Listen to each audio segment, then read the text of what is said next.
Mars is a sprawling, toxic desert.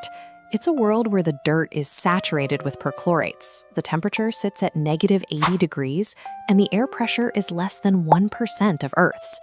But paradoxically, the highest hurdle to surviving this alien wasteland isn't the cold or radiation, it's the simple act of taking a deep breath.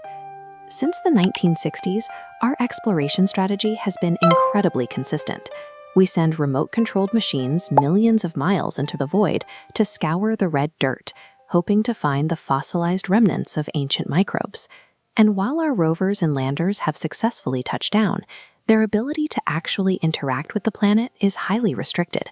Mechanical arms and robotic drills can only scrape so deep into the surface before hitting their operational limits. To truly read the geological record of this planet, we need human geologists walking the surface, turning over rocks and running field labs. But humans require oxygen to do any of that. Our decades-long quest to uncover the ghosts of past Martian life has hit a biological wall. We cannot sustain our own biology in a vacuum. Keeping a crew alive is only half the equation. The real logistical nightmare is leaving the surface when the mission is over. Chemical rockets require a massive volume of oxidizer to burn their fuel and generate thrust. This introduces a brutal math problem known in aerospace as the gear ratio. A Mars ascent vehicle for 4 requires 25 to 30 metric tons of oxygen to lift off. You can't just pack that from Earth. Every extra kilogram of payload requires exponentially more fuel to escape Earth's gravity, driving mission costs to absurd breaking points. Packing our own return air creates a payload weight so massive it grounds a human mission to Mars before the design even begins. The solution to this massive weight penalty is a concept called In-Situ resource utilization, or ISRU. Instead of hauling a bloated supply chain from Earth, you abandon it entirely and live off the local Martian land. In April 2021, a gold-plated, toaster-sized box called MOXIE, riding aboard the Perseverance rover, proved this approach works. It performed the first-ever extraction of a natural resource on another planet. MOXIE leverages the fact that the thin Martian atmosphere is 95% carbon dioxide.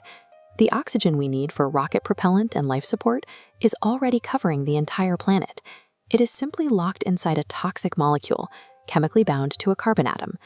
Engineers designed MOXIE as a mechanical tree, a system built to hack the toxic atmosphere and harvest the oxygen hidden inside. The process begins when the machine draws in the Martian air. It pulls the gas through a HEPA filter to catch the abrasive red dust, and then runs it through a scroll compressor to increase the pressure. This pressurized gas is fed into the core, a solid oxide electrolyzer. Here, the carbon dioxide is superheated to a scorching 800 degrees Celsius. By passing an electrical current through this superheated ceramic environment, the electrolyzer catalytically rips the carbon dioxide molecules apart, stripping away the oxygen ions. The system then isolates those oxygen ions and recombines them into breathable molecular oxygen. The useless carbon monoxide byproduct is safely vented back out into the alien sky. Mastering the chemical reactions that govern our solar system is exactly what you can explore with the interactive chemistry courses over at Curious Directions, the sponsor of today's video. By tightly controlling extreme heat and electricity within a tiny box, engineers forced a dead planet to yield life-sustaining air. Across 2 Earth years, MOXIE operated 16 separate times, proving its reliability through freezing winters, the dead of night, and the peak heat of summer. This chart shows oxygen production from an early run. Overall, the machine generated 122 grams of oxygen, enough for a small dog to breathe for 10 hours.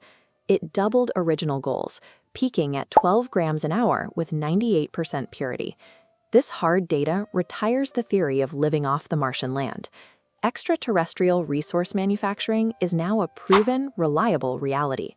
The immediate next step is to take the MOXIE blueprint and scale it up. Instead of a toaster-sized box running intermittently, future missions will deploy a full-scale factory running continuously 24 hours a day. This larger facility directly solves the gear ratio problem. It will act as a permanent fueling depot, manufacturing and storing the liquid oxygen needed to launch the Mars ascent vehicle for the journey home. This massive logistical leap is the result of engineers and scientists who designed the foundational technology required for future human pioneers. We originally sent machines to Mars to dig in the dirt, hoping to find the ghosts of ancient microbes. But in doing so, we built the very infrastructure required to sustain our own existence. Thanks to a gold-plated box the size of a toaster, the next form of life we discover on Mars will be us.